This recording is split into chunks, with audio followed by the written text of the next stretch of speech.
Lincolnshire Fire and Rescue Service YouTube channel. Following the meeting, a recording will continue to be available on this channel, and it is also being recorded should there be any technical difficulties. Before I hand over to the Vice Chairman, I'd just like to remind members of 3 key points. Firstly, please mute your microphone when not speaking. Secondly, feel free to turn off the camera function and turn off incoming video. This may also help if you have a weak connection. Be careful not to click on the telephone icon, as this will terminate your connection. If members have a raise your hand function, this and/or the conversation or chat function can be used to request to speak. The fallback option will be to indicate in the traditional manner. Request to speak will be monitored and brought to the Chairman's attention before inviting a member to speak. I'd now like to hand over to the Vice Chairman. Good morning, I'm Councillor David Hopkins and I'm Vice Chairman of this committee. For the benefit of viewers of the webcast, I will now read the list of members in surname alphabetical order. Please unmute in response when your name is called. Councillor Clark. Here. Councillor Hall. Here. Councillor Lambert. Here. Councillor Marland. He's not on yet. Councillor McCall. I'm here. Councillor McLean. Present. Bush. Yeah.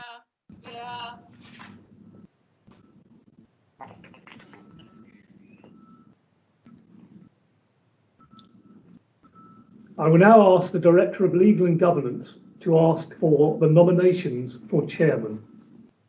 Thank you, Councillor. Are there any nominations for the position of Chairman for the year 2020-2021? I nominate Councillor Clark. Thank you, Councillor. Do we have a seconder for that nomination? I will nominate Councillor Clark as Chair. Thank you. Thank you, Councillor. Are there any other nominations? No. There being no other seconded nominations, I can confirm that Councillor Clark is duly elected as Chairman by silent assent. Thank you very much indeed. We now have to appoint the Vice Chairman. I'll hand over again to the Director of Legal Services. Thank you, Chairman. Are there any nominations for the position of Vice Chairman for the year 2020-2021? I would like to nominate David Hopkins. Thank you, Chairman. Well, I would like to second that nomination. Thank you, Councillor. Are there any other nominations? There being no other seconded nominations, I confirm that Councillor Hopkins is duly elected as Vice Chairman. Thank you. Welcome. We go to agenda item 3 on the papers, and are there any apologies? There's no apologies, we're just waiting for Councillor Marland to join. Thank you. We then go to agenda item 4, which are the minutes of the meeting of the 5th of February. I'd like to ask for approval of these minutes, and if there are any changes to be made, will you say the minute, and we will have a look at that. I take it there are no changes to the minutes, and you're happy that those are a true record of the meeting of the 5th of February? Me. That's carried, Chairman. Thank you.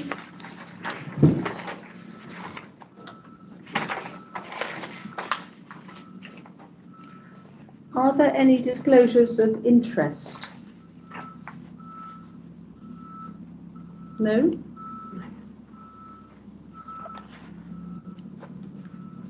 Have there been any questions? None, Chairman.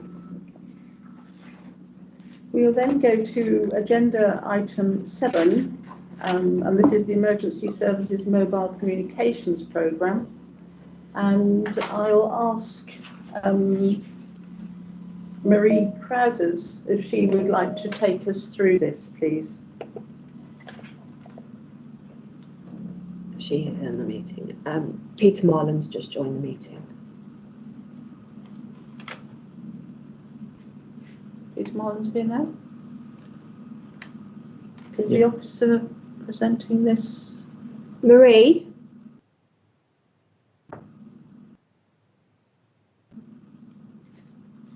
She is on there, Marie. Yes, she was. I saw her just a minute ago. Is she There gone? she is. You're muted. Unmute. Marie, She we says- can't hear you. She says she's unmuted. Shall we move down the agenda, Councillor? Shall we move down the agenda and see if we can? Marie, we'll come back to you. Obviously, we've got a bit of a problem, but we'll come back to you. We'll leave agenda item 7 and we'll then go to agenda item 8, which is on page 19. And I'll ask Councillor Hopkins if he's got anything to say before Mark Hemmings takes us through this budget monitoring performance. Thank you, Chairman, for not wanting to take the risk of the technology letting us down. I think we'll move straight to Mark, as it's a technical paper and it's best coming from him. And he will hand over to Aaron probably. Morning, Peter. Morning. Right, good morning, everyone. Thank you, Chairman. Thank you, Vice Chairman. I'm going to pass over to Asif, who's the Deputy Director of Finance and Assets, to take you through the budget monitoring paper. Thank you. Thank you, Mark. Thank you, Chair. Thank you, Vice Chair. Good morning, everyone.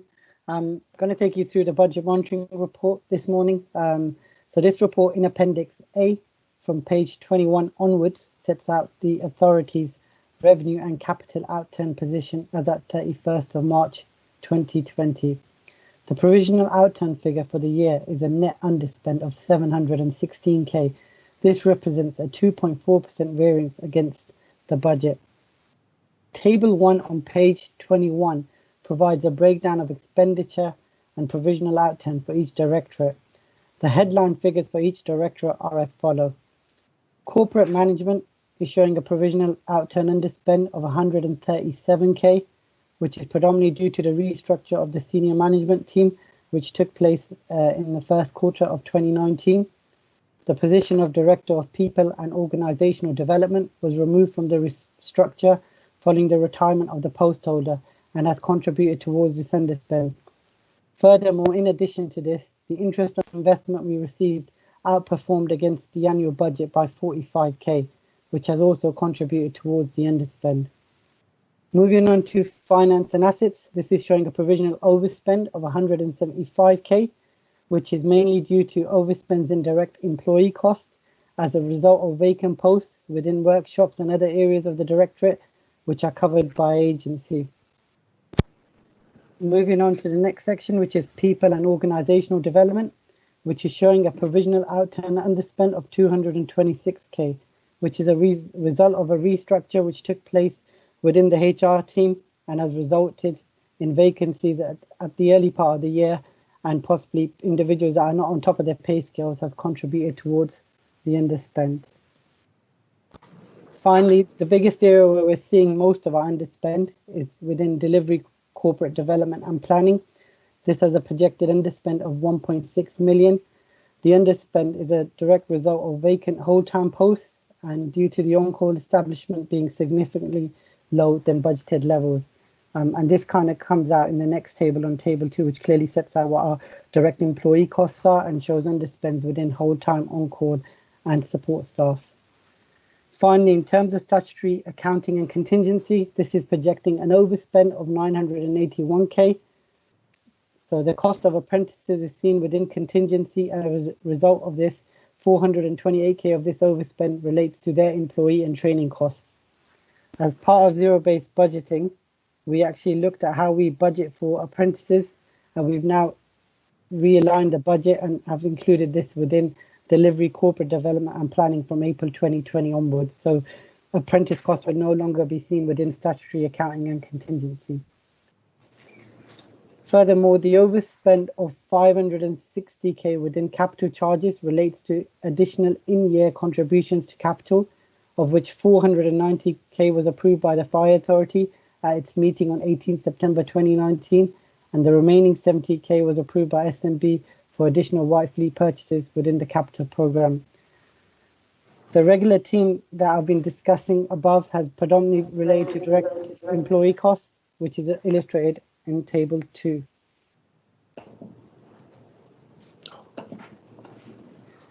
Do we have any questions for Asif? Councillor McCall. Thank you, Chair. I just wanted to ask a question around the £1.6 million underspend on the delivery, corporate development and planning section. I know some of that's offset by the bank budget. It would have been helpful if the document had actually told you what the bank figure was in that paragraph, rather than having to go and search for it elsewhere in the paper. But clearly, I've got a question, I suppose, more for perhaps the Chief Fire Officer about the staffing levels, because although it sounds great that we're saving some money, but we're saving some money because we seem to be short of staff in particular areas. And perhaps the Chief Fire Officer could update us on what action's been taken to fill those vacancies. The Chief Fire Officer like to answer that? Yes, I can. Thank you, Chairman. The issue that we have is an ongoing national issue in terms of the underspend, and it relates to on-call firefighters, and they're sometimes called retained duty system firefighters. And the issue is that under the national terms and conditions, that a set amount of pay that these firefighters receive. We have issues with recruitment and retention in terms of these members of staff. We haven't actually reduced, as you can see, we haven't reduced the budget for retained duty system staff, and we are always on the lookout in terms of recruitment.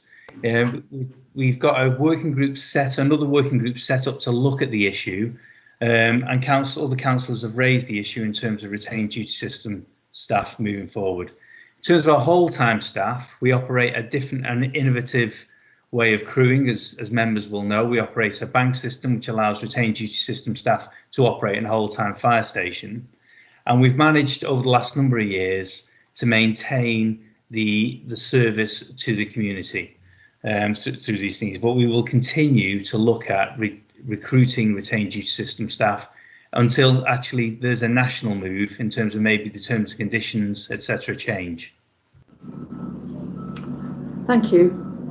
Does that answer your question, Councillor McCall? Yes, thank you. Thank you very much. Councillor Lambert. Thank you, Chairman. Just to positively comment on the move from the accounting line for apprentices, but also to note that when we did our budget provision earlier on in the year for this coming year, we also reprofiled some of the staffing and recruitment positions for all sorts of roles. So I'm expecting this report to be very different at the end of the year. So I'm okay with the report as it is and glad with the changes that we've got. Thank you. As the lead member for people, that's why I'm commenting. Thank you. Yes. Thank you very much indeed, Councillor Lambert. Councillor Hall. Yes, thank you, Chairman. Just on the issue of the underspend on the whole time and the retained crews, obviously this has been against a background of almost zero unemployment nationally.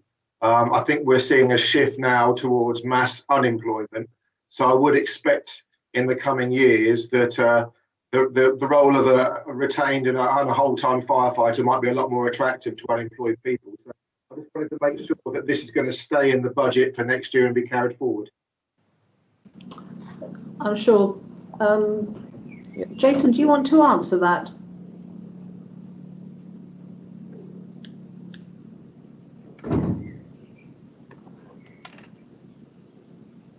You're on mute. You're on mute. That's £5 to charity.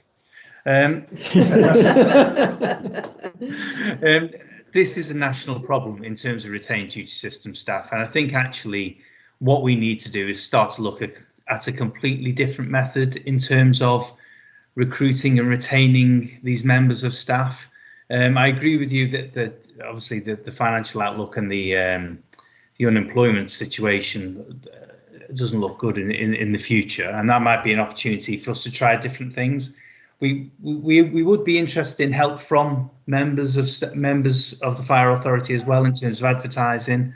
I know, Councillor, you've been very vocal in this area, and thank you for that, because that's a positive move. But actually, in terms of other members of the Fire Authority, to actually get people interested in being a retained firefighter, if you can help with that, that would be very positive. Thank you. Are there any other questions? No. Asif, do you want to add anything else to the report? Yeah, just to finally say, in terms of the recommendation, it's slightly different to what we have done in the past. Usually we tend to say all the underspend will be allocated to a capital reserve to fund future capital projects. This year we're actually splitting it, where our recommendation is to put 352k into a capital reserve and a residual balance of 364k to be put towards a COVID-19 reserve. This is on the back of a lot of uncertainty around funding for future years, so we're not entirely sure in terms of how the council tax collection and business rates will look for next financial year. So hopefully this reserve will hopefully help towards offsetting some of the possible reduction in fundings we may get next year. Thank you very much indeed. I'm going to ask if you wish to vote against or abstain for the recommendations, which I am going to read out, and Katie will call out your names. So the recommendations are that the provisional outturn forecast for the authority as 31st of March 2020 be noted. 2, that the slippage of 1,809,000 on the capital programme is approved to be carried forward into 2021. 3, that the transfer of 84,000 into the future funding revenue reserve to fund projects which have been delayed due to the COVID-19 pandemic be approved. 4, that the underspend of £716,000 is split and transferred into a COVID-19 reserve and revenue contribution to capital reserves.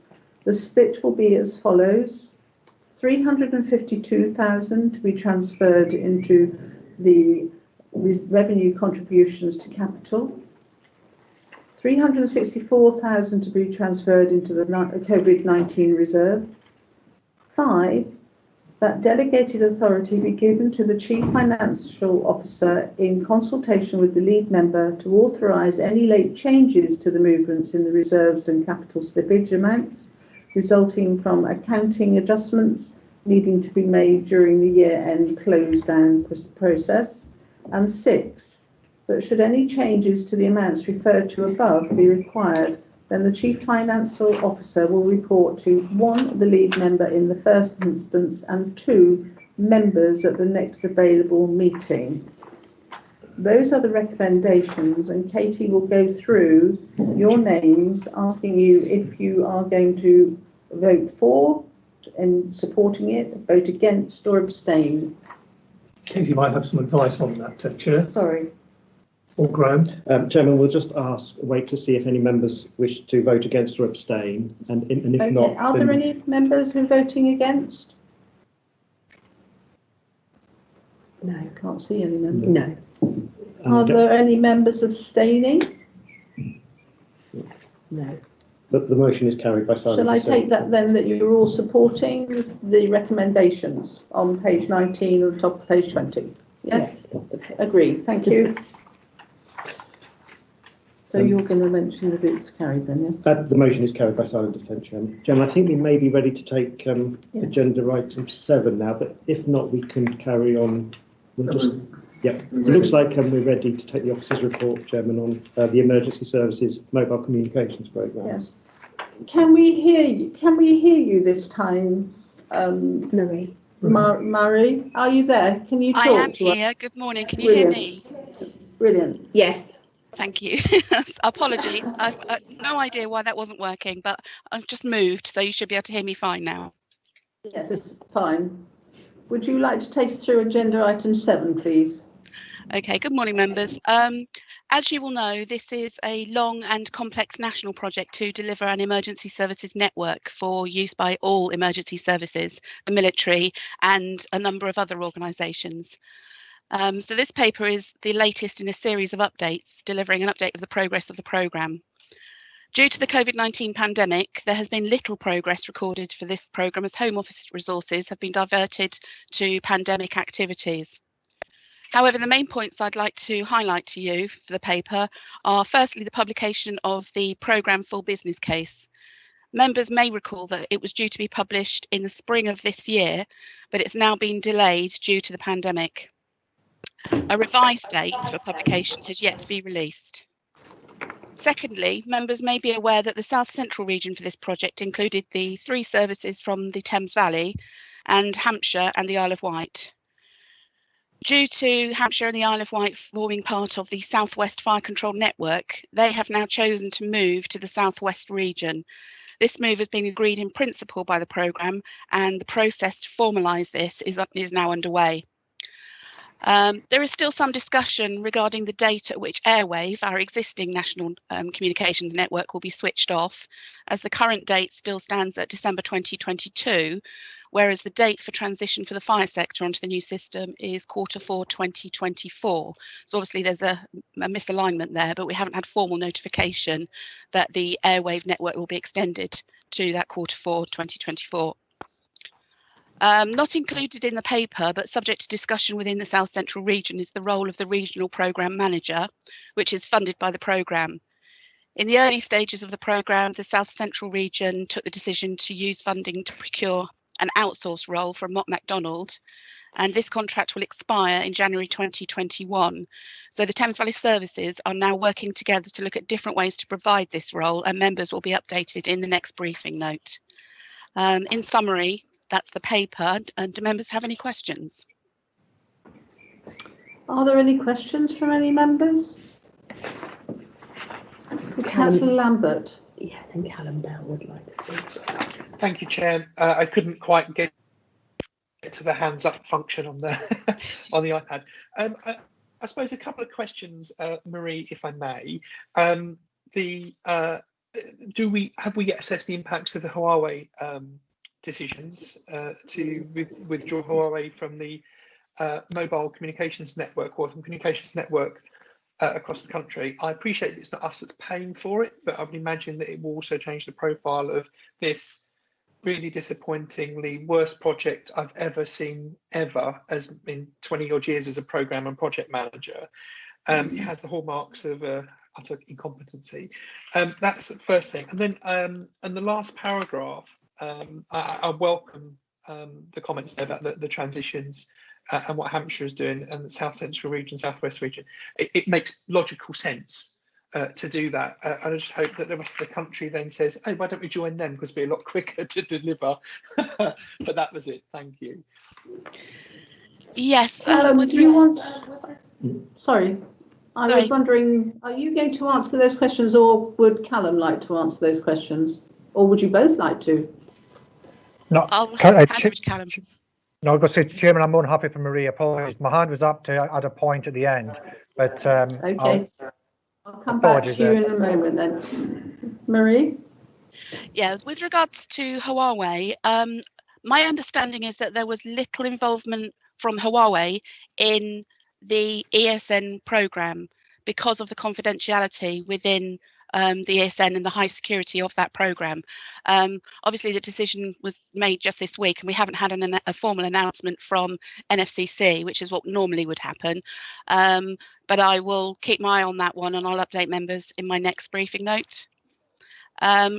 With regards to the movement of Hampshire and the Isle of Wight, it makes things easier for the Thames Valley services. Because obviously we are aligned to one control room, and working with 2 different control rooms and 2 different ways of working. They have a network fire control, whereas we have one single fire control. So it makes perfect sense to make that move. Thank you. Callum, do you want to add to the item? Yes, please, Chairman, if that's okay. It was just a point I think is worthy of bringing to the councillor's awareness that Marie's mentioned the separation of Hampshire and the Isle of Wight to the southwest, but I think what's really important to highlight here is ASIF covers the financial rules and references around the work in this arena, in this particular sector. And if it hadn't been for his diligence, his sound financial advice and governorship, then we wouldn't have seen the way in which that separation has been handled has been nothing other than exceptional. So I would like to note my recognition to ASIF's, the way in which he's handled that and the way in which he's supported our region in that piece of work. I will certainly have that minuted, Callum. I totally agree, and I'm very remiss for not saying the same for the previous item where he's done a marvellous job for us there. So please, if you would minute our thanks to him for his diligence. But thank you for that. Are there any other questions? If not, can we please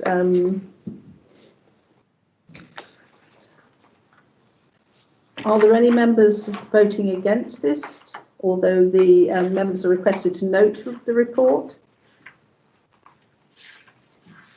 None, Chairman. No? The motion's Okay. carried. Thank you. We then now go to the next item, which is item 9. Yes? Which is the Transport and Workshops peer review. And I'm going to hand over to Mark Hemmings and Councillor Hopkins, if you want to say anything before.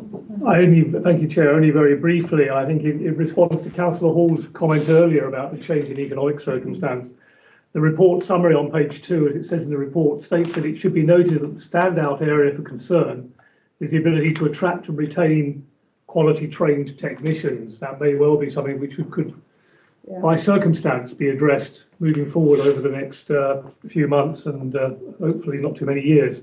But Mark is leading on this, and I'm not sure if he could pass it on or if he could take it himself. Mark, I'm going to take this one myself. So thank you, Chairman. Thank you, Vice Chairman. So workshops is one of those areas within the service that often goes largely unnoticed. It's absolutely critical to the way we operate. We're always keen to improve our service, so we've asked for a peer review of workshops, which was carried out by Hertfordshire Fire and Rescue Service in December of last year. It is a really good report. It's a really thorough report. It covers about 30 different areas, highlights where there's existing good practice, but also highlights where there may be areas for improvement.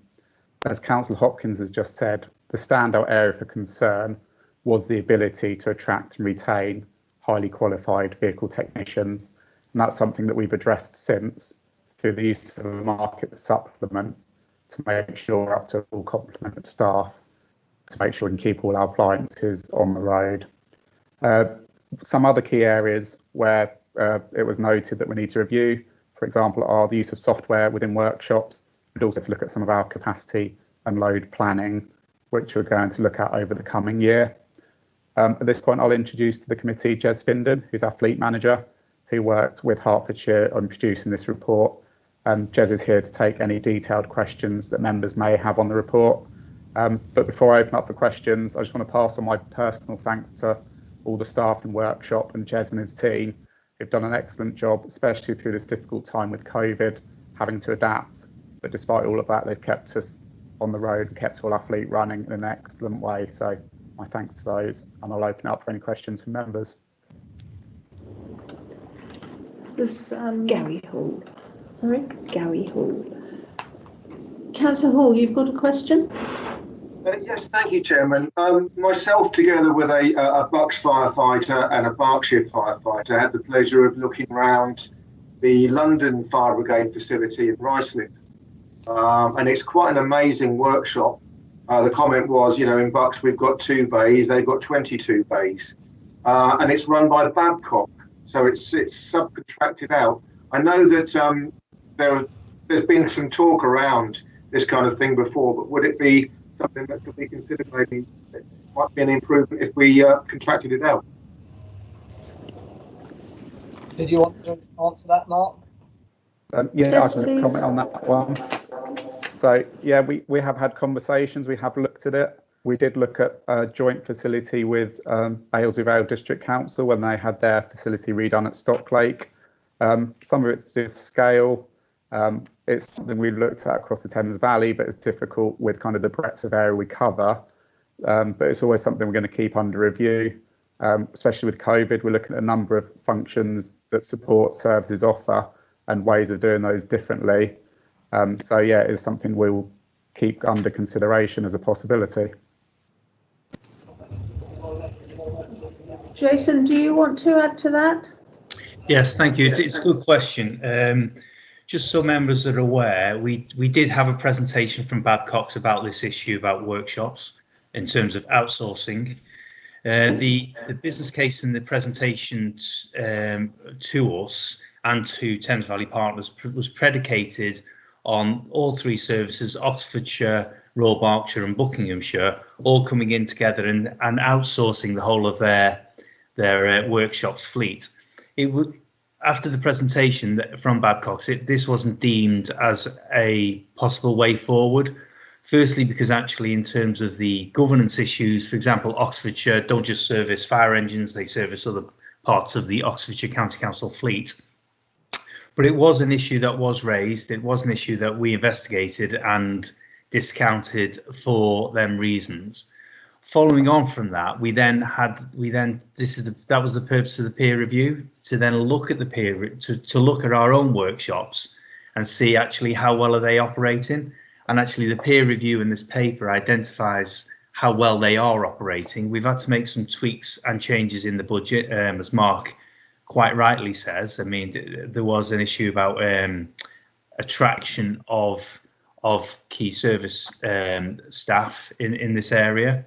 And then the final point I would like to make is that actually just to reinforce what Mark said, the workshops and the workshop staff have done a remarkable job over the last number of years, and the last couple of years have been particularly difficult with the retention of staff, but they've kept it going, and actually we see this as an area for investment in the future.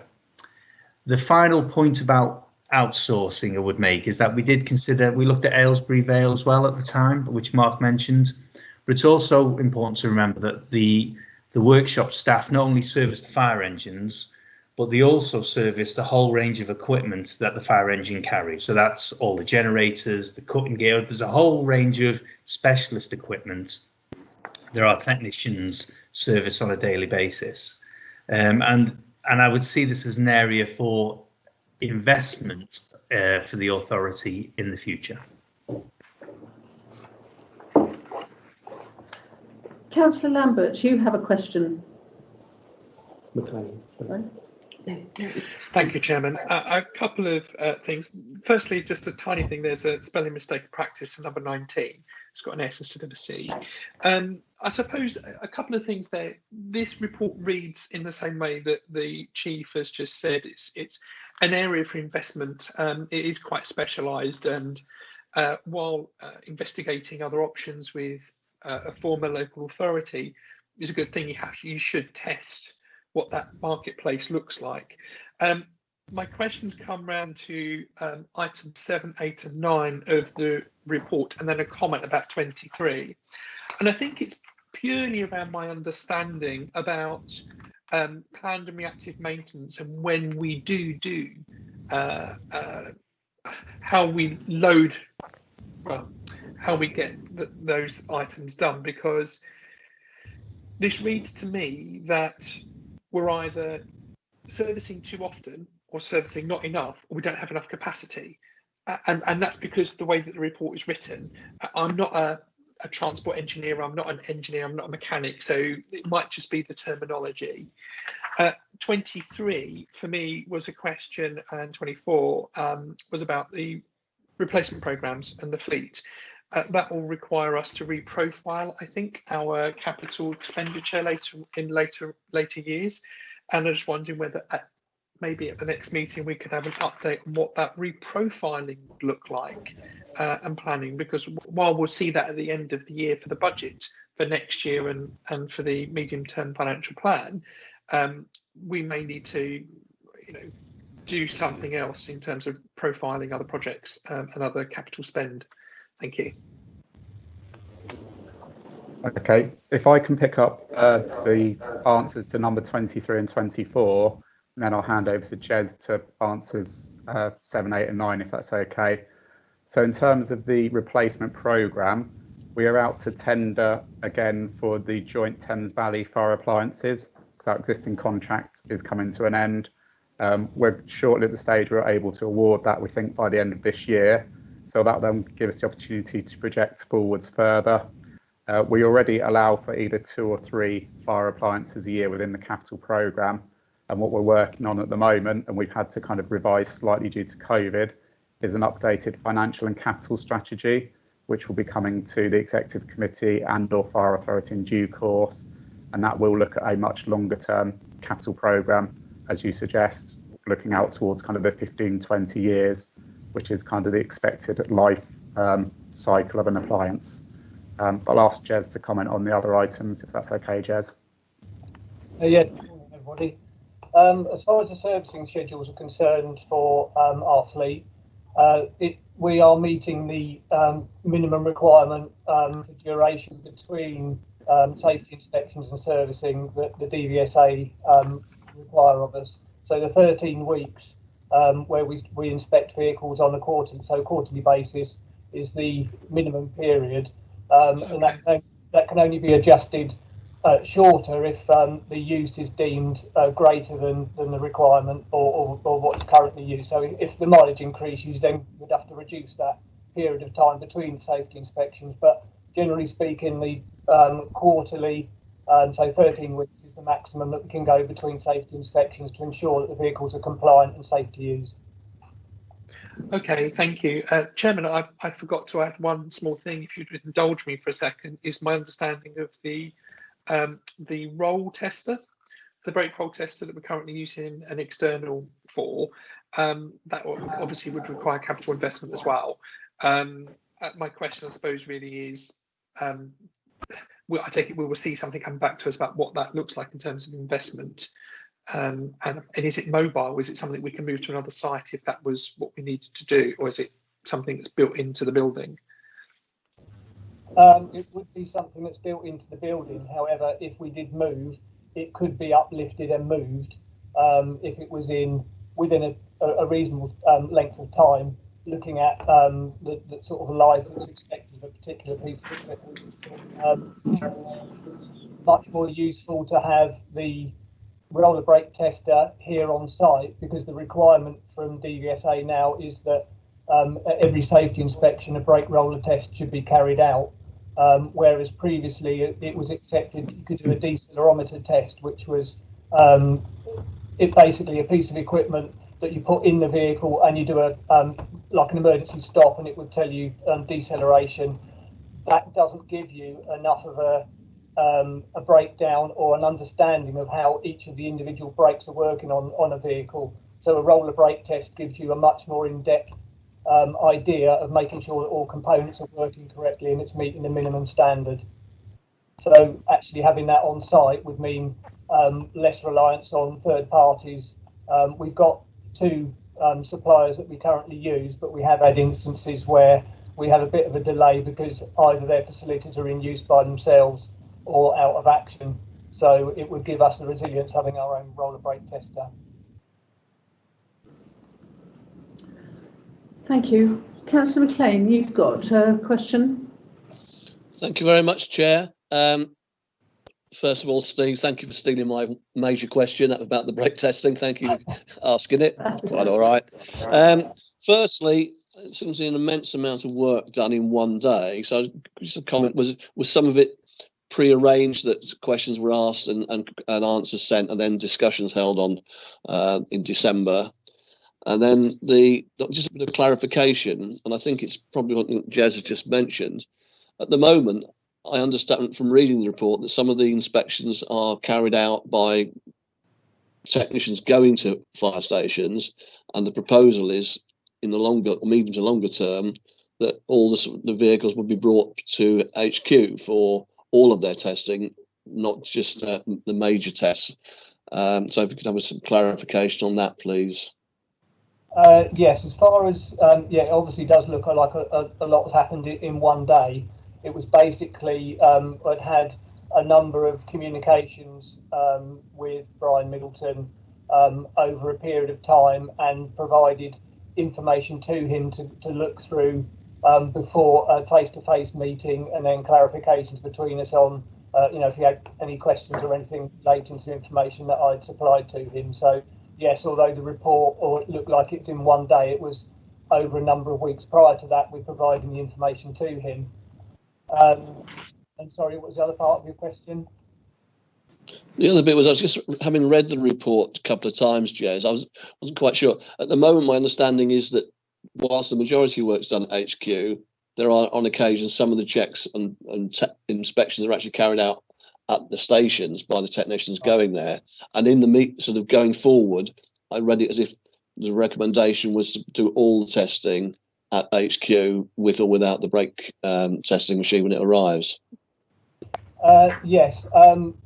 What was accepted in the past, that safety inspections were carried out on stations, and the vehicles would only come into workshops for its annual service or for major repair work. However, with the latest best practice and the recommendations DVSA, and the expectation, or where on stations you can't do thorough inspections of all the components on an appliance, and certainly the requirement to do roller brake tests at every safety inspection, it's now much better that we, although in some respects slightly more onerous, but we bring the vehicles into workshops, we know that they're having a thorough inspection, they're having a roller brake test, and we can 100% be sure that the vehicles are not released back into service unless they are fully safe and fit for use. Thank you very much, Jez. Thank you, Chair. That fully answers my question. Thank you. I don't have any further questions. I think the peer review has uncovered a couple of bits and pieces which I know have now been taken on board. I think it's a very good report, and there are a lot of places where we are following the industry recognised good practice. So our thanks to our technicians, and I know that things have been put into place about pay grading, so I know that we're now looking at that. The report is for noting. Are we happy that we note it, and any further changes or any updates, and especially on the rolling whatever, will be brought to us in the not too distant future? We're all happy for that, yes? Thank you. Motion is carried, Chairman. Thank you. We then go to item 10, which is on page 45. I think I hand over to Mark Hemmings on this. Councillor Hopkins, do you want to say anything before we go through this? Very briefly, I mean, I've had a long discussion with Mark over this. Obviously, the instinct is to go for competitive tender, but I think as Mark would explain in just a moment, if it ain't broke, you don't want to fix it. And he's going to set out the very good reasons why the recommendation is the way it is. Mark, okay. I'll hand over to you. Thank you, Chairman. Thank you, Vice Chairman. So as Councillor Hopkins says, this is an instance where actually competitive tendering doesn't give us the best option in this instance. So from January 2016, we awarded a contract for the Firefighters Pension Administrator to West Yorkshire Pension Fund. Now, as you'll be aware from other briefings, the Firefighters Pension Administration is horrendously complex, has lots of rules, covers so many different variations of schemes. So it's something we outsource to get the best expertise available. When we did the competitive tendering last time, there were only two main bidders for it. West Yorkshire were far and away the lowest price, and since we've had them in place, the service that we've received from them is excellent. The other point to note is that this was a joint contract awarded alongside Royal Berkshire Fire and Rescue Service. They are also taking a similar paper to their members, seeking to extend their contract for 3 years. And so if we to do the same, that allows us to continue this collaborative contract, get the best value, to share expertise. Over the life of the contract, we only expect it to cost about £60,000, which takes it just over my delegated authority of £50,000, hence the reason for bringing this to members. But I'm happy to take any questions that members may have. Are there any questions? No. So the recommendation is on page 45, and it's recommended that the authority's contract with West Yorkshire Pension Fund be renewed for a further 3 years, commencing on the 4th of May 2020, in accordance with Standing Order 4A. We're happy to support that. Yes? Thank you. Motion is carried, Chairman. Thank you. We now go to exclusion of the press and public for agenda item 11, and I'll hand over to you. Thank you, Chairman. The recommendation is that the public and press be excluded from the meeting by virtue of paragraph 3 of part 1 of Schedule 12A of the Local Government Act 1972. As the report and appendices, I'll just take that. This is a member of the press who wishes to speak on this matter.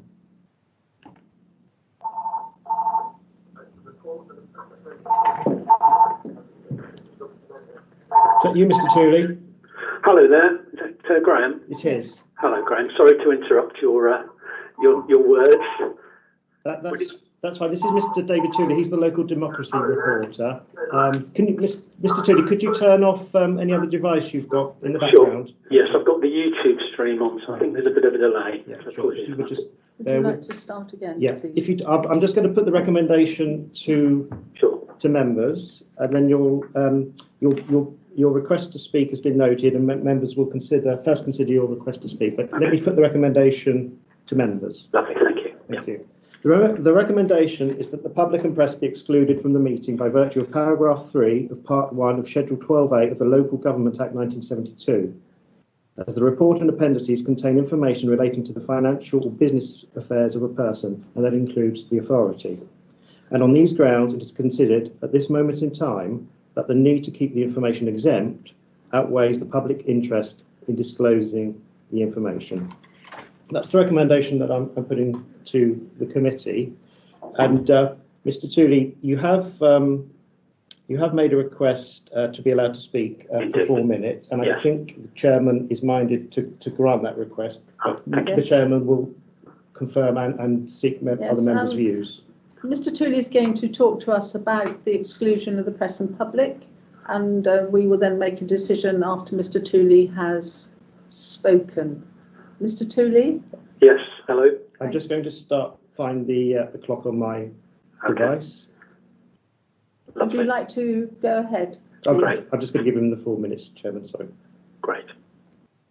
Thank you very much for thank you for the opportunity to speak. My name's David Tooley. I'm a journalist, specifically a local democracy reporter. My job title will no doubt give you a hint as to what I would like to say in advance of your decision on this item. The exclusion motion before you invites you to make a judgment call, and I quote, "The need to keep information exempt outweighs the public interest in disclosing the information." But I'm here to ask you really, have members considered the public interest balance on the other side of the scale? The public interest in the Blue Light Hub in Milton Keynes over the years, the public interest in the Fire Authority strategy, 3, the local interest in the future of the Great Home Fire Station site, and 4, the financial standing and strategy of the Fire Authority. You've already heard the sort of statements made about the potential of an uncertain budget in the future. So for those reasons, I respectfully ask you to strongly consider the public interest and your officer's assertion that the need to keep information exempt outweighs this. And that's it from me, basically, just to thank you for the opportunity to speak and for your consideration of this matter. Thank you very much. Thank you, Mr. Tooley. can I hand over to you to respond? Thank you, please? Chairman. It is the monitoring officer's recommendation, so I'm happy to respond to Mr. Tooley's submissions. My response to that is as follows. There is a strong public interest in residents knowing how public money is spent and the allocation of its resources. There is also a strong public interest in ensuring that the authority maximises the capital receipt from the sale of Great Holm Fire Station. If the committee were to decide not to exclude the press and public, the report and its appendices will be published and made available for public inspection. As a consequence of this, the authority's commercial advantage, while trying to obtain the maximum financial return for the council taxpayers of Buckinghamshire and Milton Keynes, would be severely prejudiced in any negotiations with prospective purchasers. That's my response, Chairman, but ultimately it's a matter for members to decide. You've heard the response from the Director of Legal Services. I have to say I support what he said. We do have to keep some of the information, especially when it's commercially sensitive, exempt. I throw it open to the floor. Does anybody want to talk to this or talk against it? And then we'll have a recorded vote after that. Councillor McCall. Thank you, Chair. I think it's right that Mr. Tooley makes us think about this decision, because it is an important decision when we decide to exclude the press and public. But having seen the pink papers, I think in this case it is the correct decision. But I think it's also correct that Mr. Tooley is making us think very, very carefully about the decision, and that we don't make it lightly. I think it'd be reassuring to him that we aren't making this decision lightly, and we have taken it seriously. And so I think it's the correct decision, but it's correct that we look at it carefully before taking our vote. Thank you, Councillor McCall. Are there any other? Peter Marland. Sorry, Councillor Marland. Councillor Marland. Thank you. Yeah, I wouldn't be speaking unless sort of everybody knows the Labour group position on this, right back to when this originally came to the meeting in Milton Keynes. So I don't necessarily think I'm speaking from a point of view, as Mr. Tooley said, about representing those communities that are interested in it.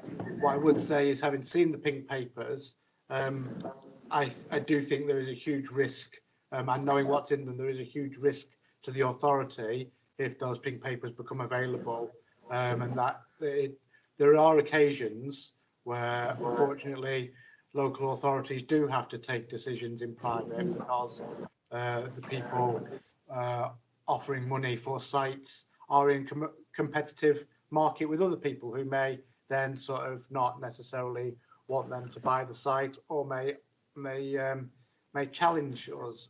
What I would ask, and maybe ask Graham for a opinion on, is when and if the decision that we're going to be taking now or afterwards and the contents of will become known to the public, because the public, particularly in Great Holm and in Loughton, do have a right to know what is going to happen to that site, and I think it would be wrong if the first they know about it is through planning, and therefore the question is not whether the decision should be taken on pink papers, it's actually how we then communicate what's in the decision to make sure people are not necessarily able to challenge the decision, but able to challenge what might result from it. Thank you. Do you want to respond to that? I've got one more. I'm happy to respond to Councillor Marland's direct question in terms of when these, in essence, these two recommendations or resolutions would be published. They're not resolutions that lend themselves to being published straight after this meeting, because without going into the detail, particularly the second one, there there are conditions attached. So those resolutions will be published, but there will be a period of sensitivity for a number of weeks before that those recommendations or resolutions will be published. But I think the point is well made that the residents hear of it should not be through, to use Peter Marlin's example, a planning application. I do understand what you're saying, Councillor Marland, and I do have to agree that we do need to make sure that it's not just the planning application that people find out, and that'll be something that perhaps we can talk about later on. Maybe we might be able to put a press release together and put something out as soon as things have been finalised. Councillor McLean. Councillor Marland wanted to. Did you?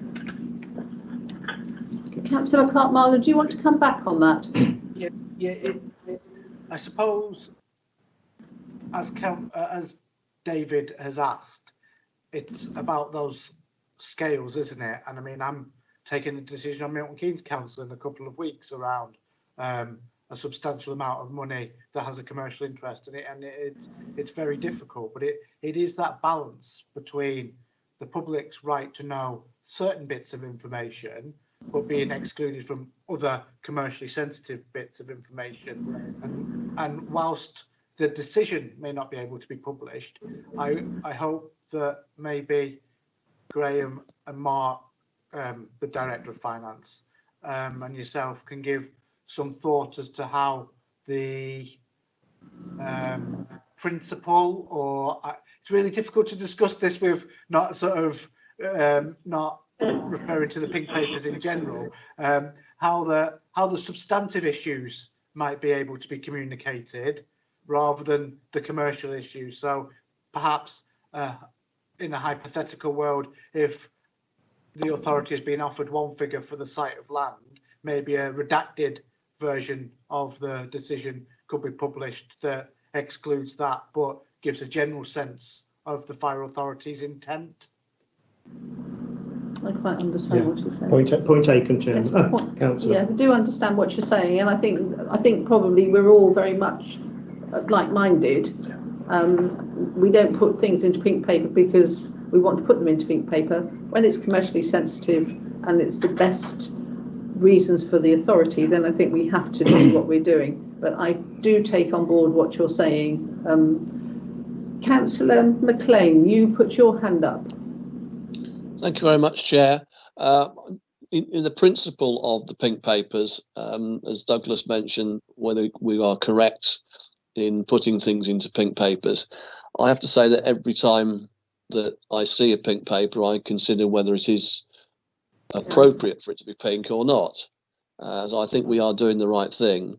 And I also share with Peter that the impact on the people surrounding the current site is going to be high, whatever we decide, and that it should be communicated to them in the most effective way without the authority losing its commercial high ground, which it will get.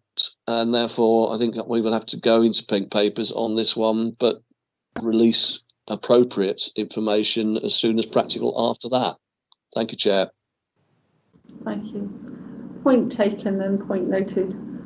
Mr. Tooley, is Mr. Tooley still on the line? Still on the line. I think yes. we should put the matter to the recorded vote as you suggested. Yes. We're now going to put the matter to a recorded vote, and then we'll come back to you, Mr. Tooley, because I would like to just say a few words to you. Sure. So, recorded vote. Okay, so I will ask each of you in turn, members, whether you vote for, against or abstain. So Councillor Clark. I support going into exempt. Councillor Hall. For. Councillor Hopkins. For. Councillor Lambert. For. Councillor Marland. For. Thank you. Councillor McCall. For. Councillor McLean. For. Thank you. Councillor Walsh. For. Thank you. That's That's all for. We've all supported going into exempt, Mr. Tooley, so the motion is carried. However, you have raised a very good point, and I'm pleased that we did have that debate. I don't think we go into pink papers lightly, and this does have the sense of commerciality for the authority.